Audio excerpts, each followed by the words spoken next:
today we are having coffee with our alumna from class 2012, Polina Kostira. Polina originally came to LCC from Kaliningrad, Russia, but now we can see her in her home in Florence, Italy. And today we will be learning from Polina in the title in the and her lecture experience, sharing experience will be in the title of whether retail is the future of luxury fashion business. So, Polina, before we go into your fashion reality, into your world there, maybe let's start by you telling us about what happened when you finished LCC, right? So, um, I know that we did do the description about your further master studies and your job, but maybe like just do the scan of what happened when you finished LCC and where did you go next? First of all, I'm reintroducing my LCC cup so everyone can see it. But it was actually quite a sad moment to leave LCC because as everyone knows, it's international school. So I've made it into my family already, and it's been sad because I was separating from a lot of my friends who left to go abroad elsewhere. But at the same time, it was an exciting moment to actually put in practice whatever I've learned during my time there, and to start my truly independent life in Italy. Because let's say living in Klaipeda was almost like living at home, because I was just 3 hour drive from back home, and it was quite a challenge and a big change, but very very exciting one. And I've actually come to Florence before I moved here. I've come during the summer for a course, always connected to fashion, and yeah, so it was really an interesting step away from kind of like comfort zone at the time. Yeah, so Right. So, but if we go back to the very beginnings of, I think you came to LCC in 2008, right? So, how did you, as a young, teenager from Kaliningrad, Russia, found out LCC and ended up at LCC, and what were your goals for choosing LCC? I was actually lucky enough that a friend of mine studied in LCC. She graduated right before I came. Her name is Katya Zavazlaeva, and she was kind of my, let's say, she made my way, because after LCC she went to Italy, and that magically kind of I came to Italy as well, and so she was the first one to talk to me about LCC. And then I came on campus to visit her, but actually to take my first test. And it was, I think I was not even nearly graduating at the time, but it was kind of to understand whether it was possible or not. And I afterwards I got in. It was, let's say, it was kind of decided because I wanted to study in international school. I wanted to study in English. It was a goal for me from the very beginning when I started high school, and it was the perfect way to detach from home as well, and start building my own life outside from being with my parents, living with my parents, and outside of my hometown. And that's how I found out about LCC. And my goal, let's say, when I came, was to, well, first of all, try not to speak Russian at all, which was quite difficult at the time, but I did manage. And it was to learn as much as I could, get into as much as I could activity wise. And in fact, I did help out in admissions. I did the first year seminar programs. I even wrote in the newspaper. I mean, I have tried it all except for sports, because I'm really not even decent at it.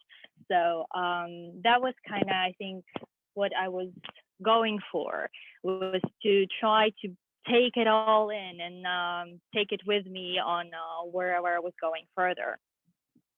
So when did fashion, come into your life? I mean, right now you are all, I mean, you've been building your career in the fashion world.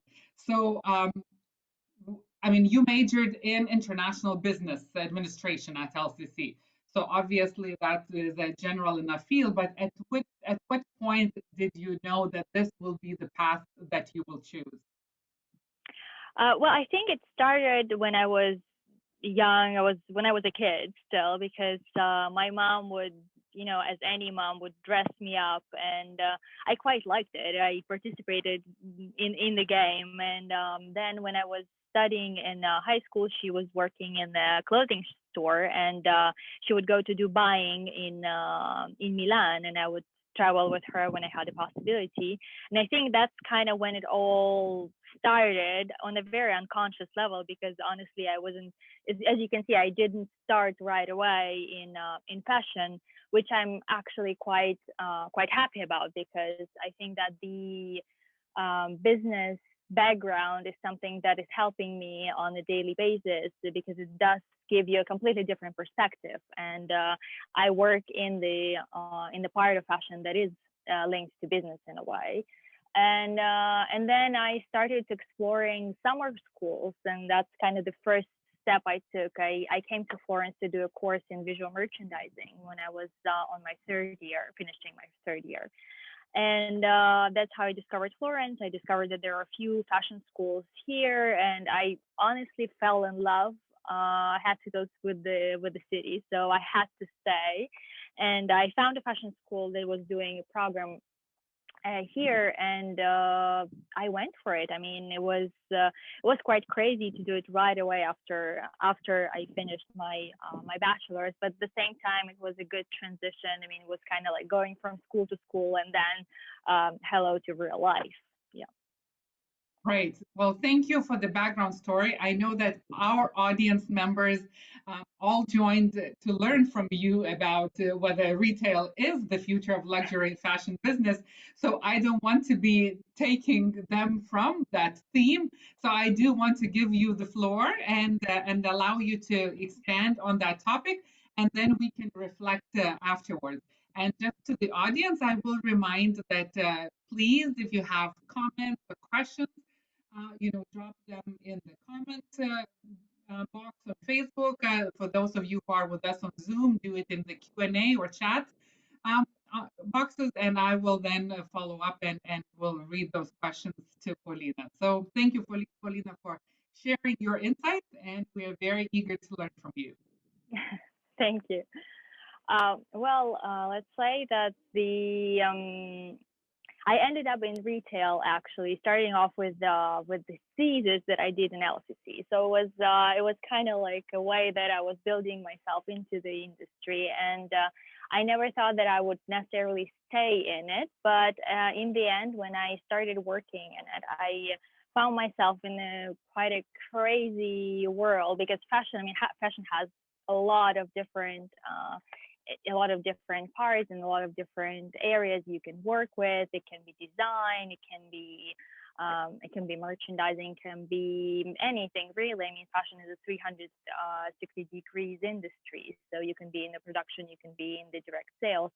But the retail, I guess, is the final end of all of what fashion represents, and it's definitely something that has been put into question over the years, because obviously the e-commerce has been growing crazily. I mean, we all started buying things online, which is much faster, let's say, and it's much easier in a way, because you just choose whatever you want and you get it brought to your house. But at the same time, the retail stores are still there. They're still opening, and by luxury retail, I mean the direct operating stores, not even necessarily the department stores, but mostly the direct branded stores that are, let's say, the key of the experience. And everyone was kind of talking, especially before COVID, whether this world is gonna end by the time e-commerce takes the place. And then this whole crisis happened, and everyone started asking. The retail stores has been closed in most of the countries for months now, and we're going from on and off all the time. And however, still, if you read the news on Business of Fashion or any fashion website that is dealing with this subject, everyone telling us that the retail is never going to die. It's always going to be there, and you would wonder, why it is. And being inside the industry, I think it's because what we're realizing now is that people are what makes a difference, which is actually, to me, one of the key values that I also bring from my LCC experience, which I do take on with me year after year, because it's something that I believe in a very deep sense of it, because only a person and a human relationship is something that can make a difference in one's life, in one way or another, obviously. So when it comes to retail, I think that we always will have a future, because it's about building a relationship. Because now retail has become something that is more of an experience provider rather than only a product provider. So when you go to I mean, let's put it in a more basic terms. When you go to do your grocery shopping, would you rather go to the store where no one considers you, no one knows you, and you don't know what the product is like? Or you'd rather go to the local market where a person knows you, knows your buying habits, knows, what kind of tomato you prefer. So this is the idea that is now applied all over the retail sector, is that now where what people are looking for, what consumers are looking for, and what retailers are trying to adapt to, is that more personalization of the service and of the retail business and retail approach is something that everyone has to work on. And that's how the clienteling was born. That's how the special attention to customer was born. That's how everyone is trying to work now, is building a trust, building a very strong relationship between brand and the consumer, because it's the only way to actually consolidate future sales. And obviously now there is also a question of integrity of the company. There is always a question of, now everyone is looking into different values when it comes to luxury retail. But but more than that, I mean, the human factor is what is going to make a difference after today, after this whole situation. And that's why most of the stores, if you look at the statistics, are still, I mean, they're still active, and they're even most of the brands are still opening stores. I mean, they're enlarging, they're doing new openings even during this time, which means that, I mean, we're still going to be there even if the world is going down. Um, so yeah, this is something that I've been reflecting on, obviously, in the past time, especially now with this whole situation going on. So it is kind of more of a slower pace for now, right? Whereas you say, like, you are predicting that the future, I mean, and that's what your industry is seeing, that the future is still there, and it's just a bit of a slower pause for now. Is Yeah, that it's definitely a slower pace now, because obviously, especially in the bigger cities, it's also about traveling. I mean, there are a lot of people who are traveling, doing shopping, especially when it comes to luxury. I mean, luxury is highly linked to Asian culture at the moment as well. So we're all struggling, but at the same time, it's still very strong. It's still out there, because when the company starts to look at the local consumer at a much higher degree and with a much higher interest, and we now have all kinds of tools in place. I mean, we have special apps that would trace not only the sales but the customer preferences, the products they have purchased, so that each sales assistant would have a possibility to actually look at the customer history at 300% and know the client. So this is the key. This is the idea that everyone is building on, and that's that's why it's going to work, and that's why it's going to be the future. Because even if it's more convenient to bring the item to your door, how much more convenient is that the sales assistant that you trust is bringing the item to your door, is trying it with you, giving you the fashion advice, and then going back to the store. I mean, it's just that companies are let's say, stretching the retail reality into fusing it in the best way with the e-commerce reality, and they were forced to do it obviously due to what's going on today, which is in a way I think a good thing, because it kind of puts you into a condition that you have to come up with an alternative solution. You have to be creative.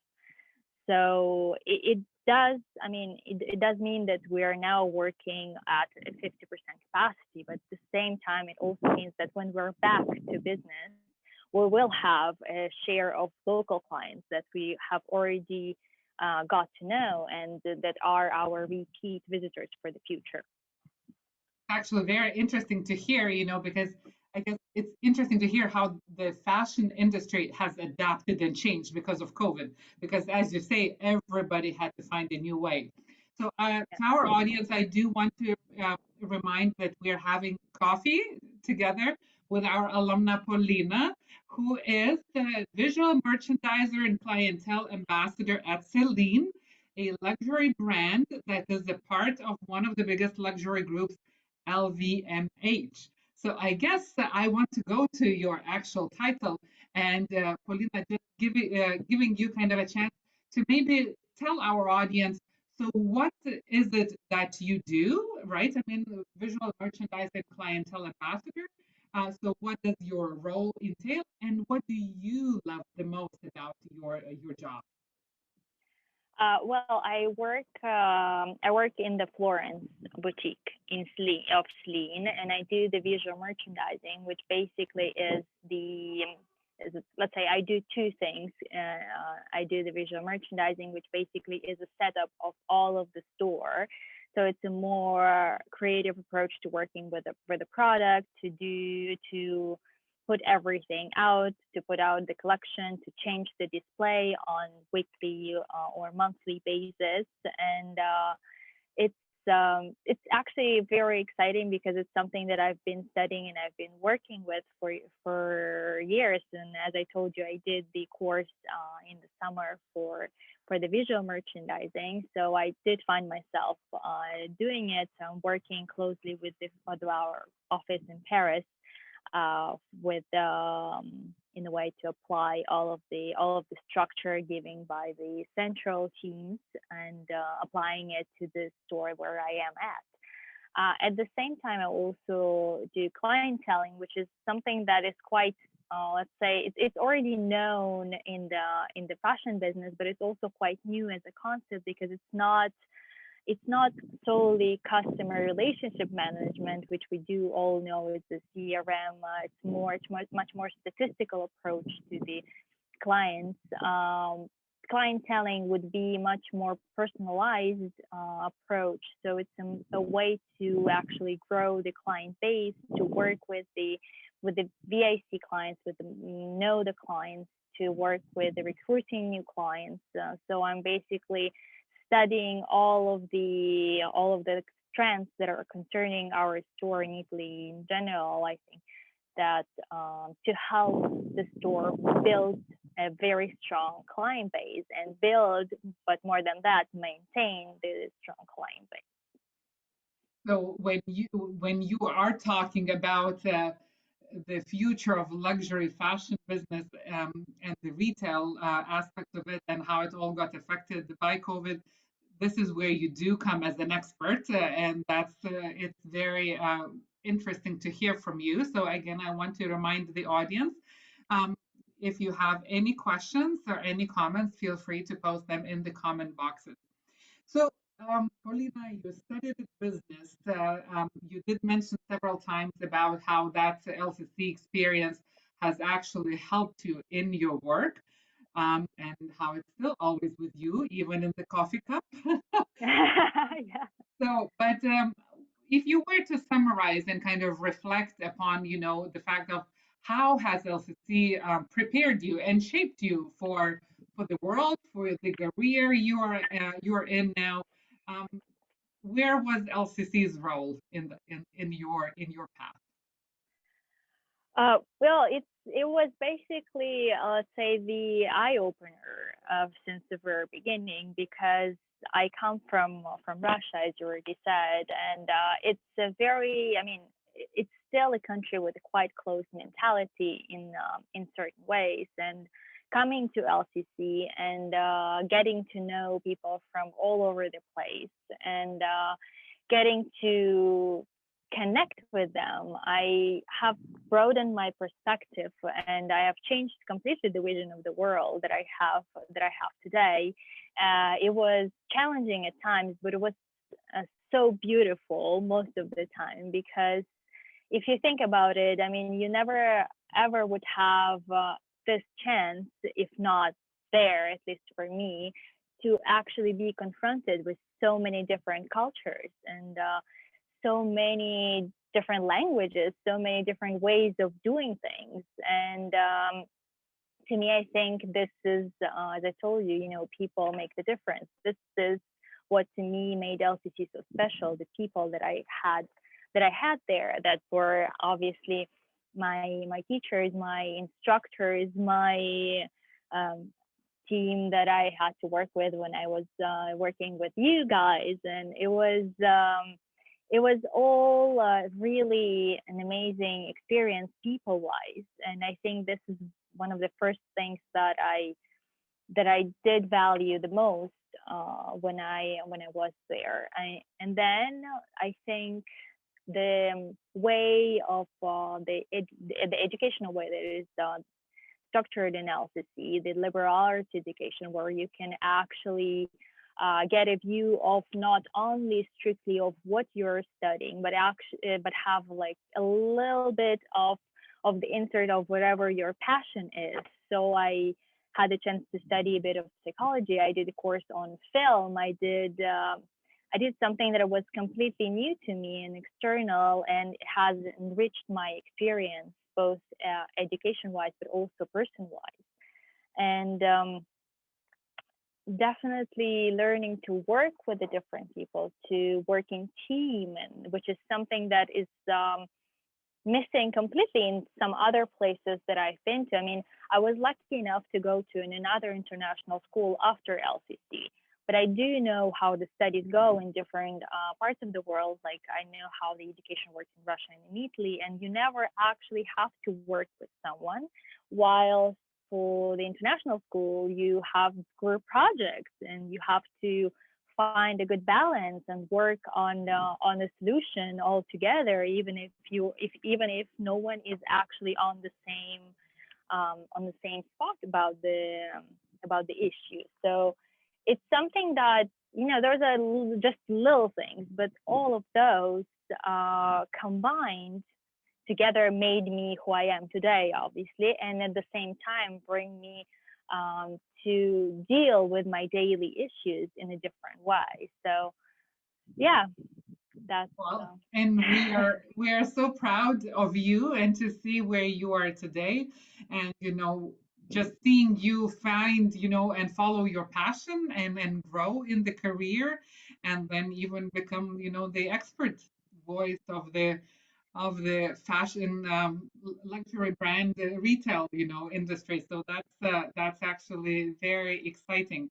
So when you think about your own career now and your dreams, what are there any next steps for you? Anything that you have kind of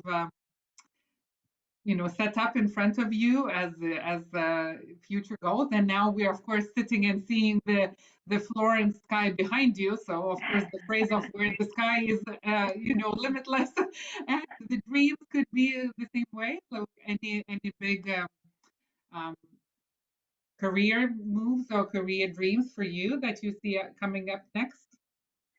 Oh, well, I'm always open to possibilities, and I'm very ambitious in a way that I look at what I'm doing. So I'm definitely thinking about the career growth that is ahead of me. I do not know exactly what's in there for me. I do know that I'm probably going to be staying in Florence for the moment, which is something that I kind of set myself. As one of the goals, because I do love the city and I find it to be incredible life wise, even if it's quite challenging fashion wise, because obviously when it comes to fashion industry, if you think about Italy, it's Milan. If you think about France, it's Paris. Here, so you get the sky and the sun and a good wine just nearby. So you do not want to miss that. But I think that there is no limit, honestly, when it comes to a career, because I'm very dreaming about whatever is coming next. I'm excited about whatever change is there. I think that I'm probably going to be going further in the retail career, even if I do know that my visual merchandising is something that I would work on as well. But I mean, as I told you, I do see retail as a quite a future of the industry. So I will probably find myself in a couple of years managing a store. But we will see. I mean, it's the world is an open book for me now. It's wonderful to hear, and we wish you all the best, of course. But on that note, I mean, you have become this global citizen, right? I mean, you've moved from Kaliningrad, Russia, to Klaipėda, Lithuania for your education. Then you went to Italy for further education, and you are building your career there. So, I mean, NLCC always does claim that we are preparing these global future leaders, So I just want to kind of maybe touch upon this global aspect and how being at LCC has prepared you for the world, and especially this multicultural aspect, and whether that, I mean, you did mention about your mindset being broadened, through the LCC experience, but I just want to kind of maybe touch on the cultural aspect, if there are any comments that you would like to say. Yeah, I mean, you're right. As I told you, obviously, the fact that I did have to deal with completely different cultures when I was there is something that has prepared me for the world of today, where the world where people do not have one home anymore, but we tend to call one, two, three, four places our home because we move around so much. And I think that once I moved out from Kaliningrad, it was just the beginning. I mean, I was unstoppable. I was like, okay, I just want more. I want to see more. I want to know more. And I think it's something that you see in everyday life, especially when you find yourself living abroad. But at the same time, it kind of gives you this endless desire to travel, to explore more, to find out more. And I think it also has changed the way I see the world, and I see the cultures, and I see the travel. So now, instead of looking for any touristic locations, I look for smaller things that would probably have more locals there. And it's something that it becomes part of you, I think. And definitely being at LCC has had an impact on that, because I mean, I came out from there, and I have people that I'm close with still that are from Lithuania, from Romania, from anywhere really, and we still keep in touch. We all see each other all the time, and I mean, it's something that gives you this need to actually be surrounded